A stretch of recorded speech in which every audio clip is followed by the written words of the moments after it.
right, guys, I made a massive mistake because I'm an idiot, and I recorded an interview with this next guest last week to drop this week. I go to put it up, and what happens? Gone. My stupid hard drive had an issue, and I lost the conversation with this man. He is kind enough to join me during Fight Week because he's an absolute legend. As we prepare to see his big return at UFC 317, Beneil Dariush, man, what do I owe you for this? What can I do? Like, is there something I can send you? What can I do here?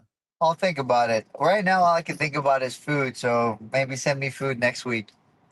You got it, brother. Gallons and gallons of milk and honey coming your way. Some kangaroo meat. I'll take some kangaroo meat. You eat that? I can't eat it just because they're a friend of the Australian. I feel like I'm eating my buddy, but it is delicious. What do you mean? It tastes like cow. It just tastes like cow. I know, but they're hopping around here. Anyway, I'll send it over your way. Hey, just quickly, man, before we get to your fight and everything that's going on, I just want to quickly get your thoughts, man. What was your reaction when you saw arguably one of the GOATs of MMA retiring, Jon Jones? And then we saw, obviously, there's a bit of controversy around it. But yeah, no Aspinall fight and Jones is retired. I had a feeling he might go this way, but I wasn't super confident in it. And then he did. And, it still surprised me because I really thought he would want to fight more. But the guy's done it all. There's really nothing left for him. There goes that phone. Do you think he's the greatest of all time, or is that someone else in your book? I think on paper, if you minus the stuff he's got in trouble outside the octagon, he's the greatest of all time. But the fact that especially with the drugs and stuff, with the doping stuff, he got in trouble. That does taint your legacy. But if that's not on the paper, then he's the GOAT, no doubt about it. Yeah, he kind of trolled the fans for a year, held up the division. Yeah, stuff like that. And then it happened like this, and then we saw the stuff come out, a new alleged offense about a similar situation. Like, I don't know, for me, legacy is an interesting one, right? It's always like, do you look at just what happens in the octagon? Do you look at the overall picture? Like, one of my GOATs of all time is Muhammad Ali. Like, I always loved to wear his T-shirts. When I was a kid growing up, I would put up his quotes on the wall. You know what I mean? It was more than fighting, wins and losses to me. And I feel like, I don't know, a part of his legacy is a little bit because of the way it's gone down. I don't know. Yeah, I mean, Muhammad Ali had some issues with the law as well. So, but it was different. It had to do with the war and stuff. So not quite the same. Like Jon Jones is the GOAT inside that octagon. But the fact that I know if you bring it up, he'll say it was like a tainted supplement, but I just don't think so. I actually do think he cheated, and that's why I don't think he's the GOAT. But he would be if that stuff wasn't on his resume. He would easily be the GOAT. How many times do you reckon you fought against people that were on something? Because you fought through that crazy period where everyone was like on TRT, right? Remember that?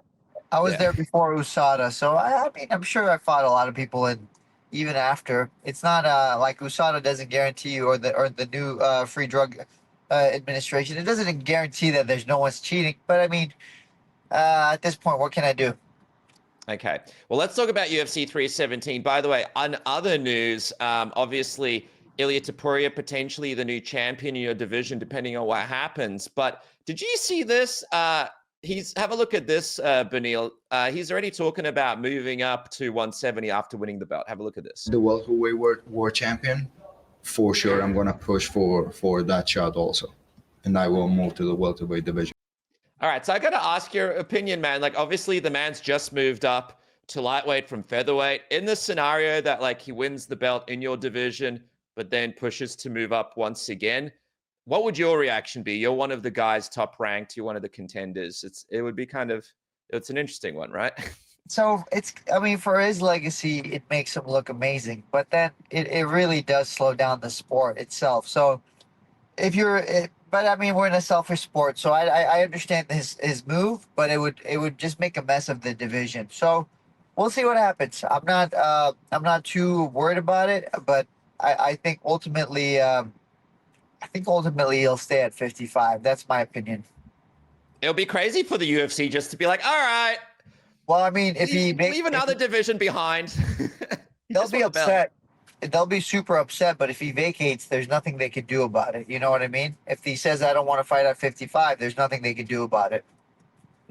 That's crazy there, because he got Islam moving up, who was the champion. Then the new guy who wins the belt not fighting, and you got to what you could do like an interim, or like you do like an interim belt on top of that's a crazy situation. I mean, if he leaves the belt, you would have to get you would basically have a new group fighting for the belt. That would be the situation.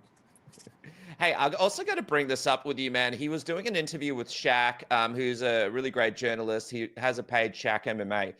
And I had a look, man. Look at this right here. I don't know if you can really see the video, but over his eye, looks like a new cut that was just sort of stitched up right here.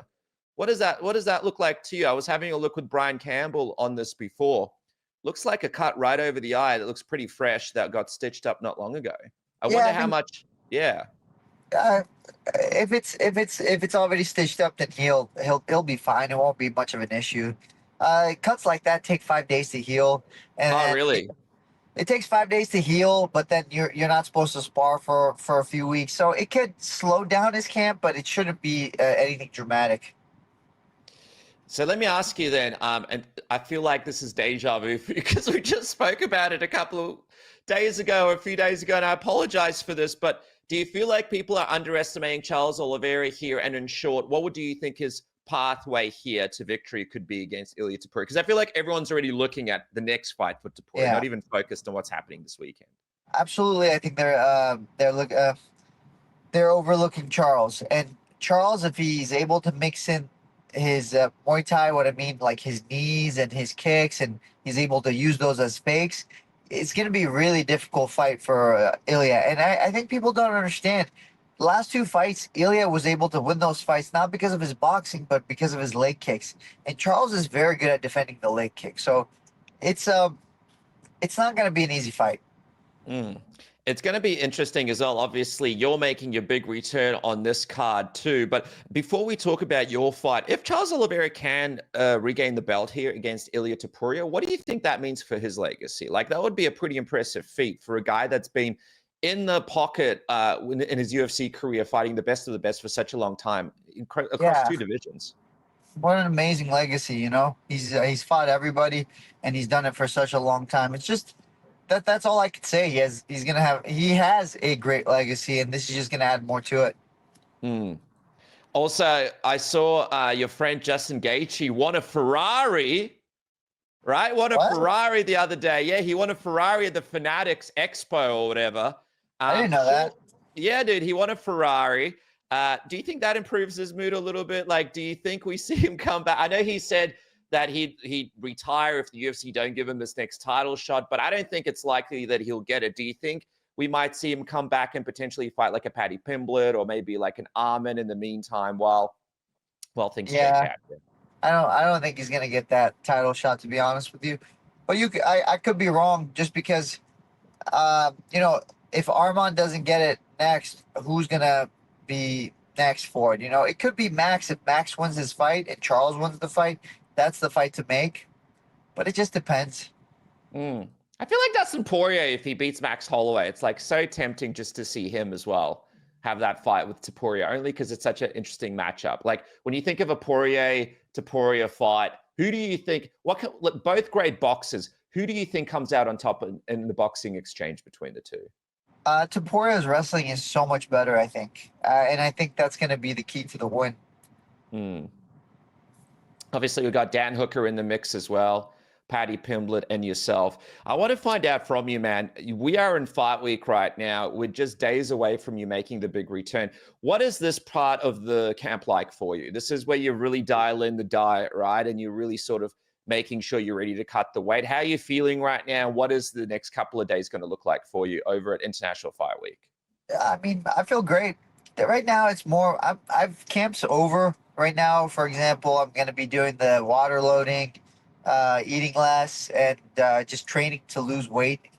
And that's pretty much it. That's camp right now.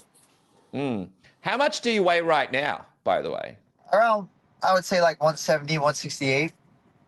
Yeah, wow. So when you start cutting, what is the goal weight that you want to start cutting from? I mean, I could do it from this weight. I feel great right now. Losing 12 pounds isn't super difficult. But what we normally do, we continue to water load, and then hopefully I could be like 164, let's say 163 come Thursday, and cut from there. Yeah, perfect. And it's really just, you're just looking to get to that 156, right? We don't need that 155. This isn't for a title. I don't know. Just because of what happened last time. I mean, if it's 155, I'll make 155, and then if they need me, I'll show up. Oh, no way. So we're just keeping that in the back of our minds. I mean, it looks like Charles Oliveira and Ilia Topuria would happen, but you just like to stay ready just in case, right? This could be a I think the sneaky fight, little opportunity. I think the fight's gonna happen. I don't hear anything going on like weird. I think the fight's gonna happen, and I'll be ready. I'm just gonna make 55 just in case, like because last time, I prepared myself to make 55 because last time I was preparing to make 156, and that last pound really does matter. So, when Ollie told me to make weight, he told me like that night. And so I had an extra pound to cut, and that extra pound took me an hour and a half, which was annoying. If I'm, prepared ahead of time, it's a lot faster. It's a lot easier. Did the UFC say anything to you about doing this, or are you just doing this just in case yourself? Just in case. I mean, I'm just gonna be ready. Just to be ready. What would excite you more, potentially fighting Charles Oliveira again, or this fresh new matchup with Ilia Topuria? I mean, I'd like to get my losses back, so I think there's that. But if I could fight Charles first, that'd be ideal, and then I could fight Ilia next. All right, let's talk about Renato Moicano, man, as your camera goes sideways again. I apologize, man. Beneil's camera does its own thing, but I appreciate you turning it around. How do you feel about fighting this guy? Obviously, you were supposed to fight him. That didn't happen. The UFC said they were going to make it up to you, but now you're fighting him again. I guess the only good thing here is it's on a big card. It's on the same card as the big lightweight title main event. There's some positives there. And also, Moicano, it's still an exciting fight the fans are excited to see you have.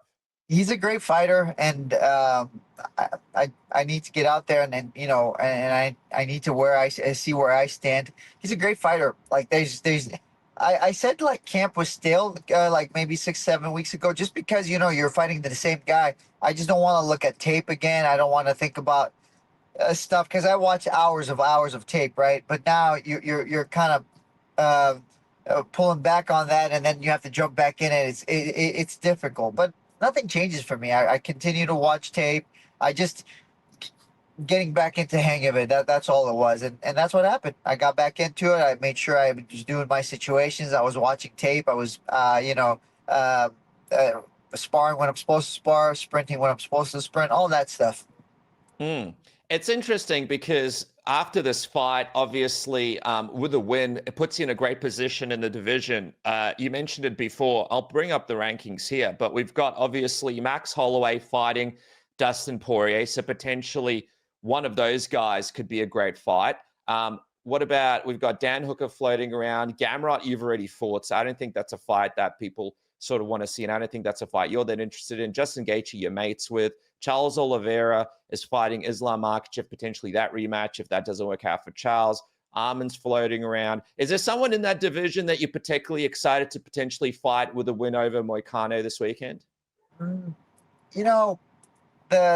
think the ones that are most likely to happen, the fights that I can most likely get, are probably Dan Hooker or Patty. I think, but I don't know. I don't really think about it too much. Yeah, well, you and Dan Hooker, you and Patty, that would be a great fight. Oh, by the way, Fazayev over there entering the chat at number 11. What did you make of him picking up his first win?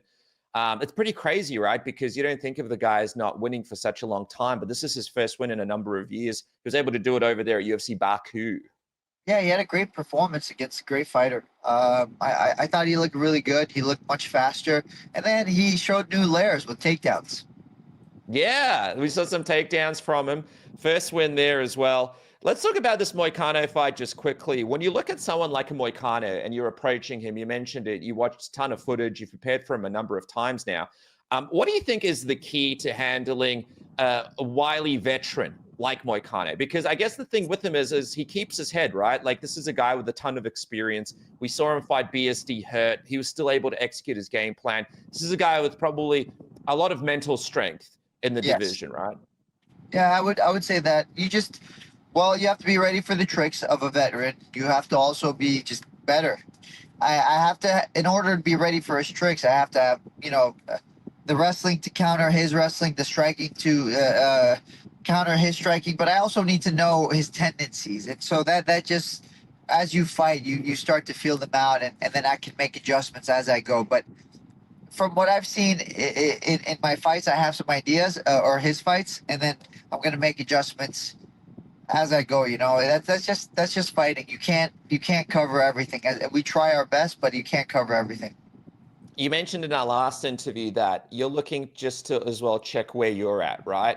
Like, you've been getting ready for this fight for a while. You want to see where you're at in that octagon. What are just some of the things that you're looking at in terms of, checking on? Is it just about how you feel in there during the fight since the last fight? Is it to do with speed, timing? What are some of the things that you're really looking at checking up on yourself in this one?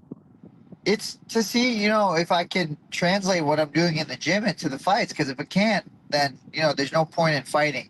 Because right now I feel the best I've ever felt. And I know that's very cliche, but it's true. When I train, when I spar, whatever I do, I feel great.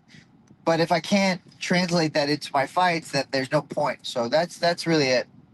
So this is the best you've felt, would you say, in a while? Like, is this the best you've felt leading into a fight ever? Like, how does this compare to some of the best lead-ups that you've had? Skill-wise, I'm the best I've ever been. No doubt about it. Health-wise, are we healthy? Yeah, of course. Lying. You're always lying. There's always something going on. But you've gone into fights with like bad knees and pretty gnarly injuries before. Yeah, but I'm telling you, I'm healthy. And even if I wasn't, obviously I'm not going to tell you. But I feel good. I don't have any injuries. If I did, I probably wouldn't even fight. Just not risk it. All right, awesome, man. All right, as we wrap up, obviously you can't give away your game plan, but how do you see yourself winning this one? Do you see it being sort of a statement win for you, a finish here, or do you see this kind of going out over the rounds because, Moicano is such a wily veteran? How do you kind of see this one playing out?